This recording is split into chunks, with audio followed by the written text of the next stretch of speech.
Hi everyone, me Amruta.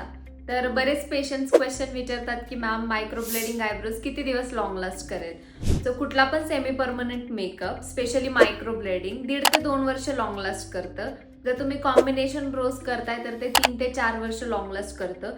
Reason behind that, आपण semi permanent makeup जो करतो तो स्किनच्या इपिडर्मल लेअरवरती करतो.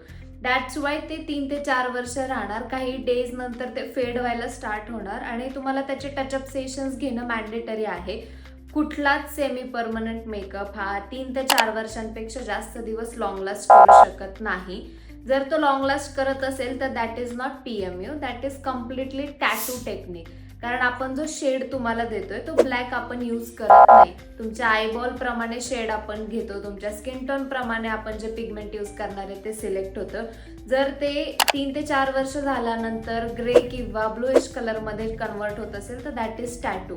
आपण जे वर्क करतोय ते आत्ता जो शेड आपण तुम्हाला केला तोच शेड नंतर फेड व्हायला पाहिजे, ना की ते नंतर ग्रीन किंवा ब्लूइश कलरमध्ये कन्वर्ट झालं पाहिजे. सो ज्यांना कोणाला पण मायक्रोब्लेडिंग आयब्रोज किंवा कुठला पण सेमी परमनंट मेकअप सर्व्हिस करायची असेल त्यांनी ट्रेंड प्रोफेशनलकडे जा, ज्याने तुम्हाला परत जाऊन इन अँड केस तुम्ही जर टचअप सेशन्स नाही घेतले तरी पण ते चांगलंच दिसेल. थँक्यू.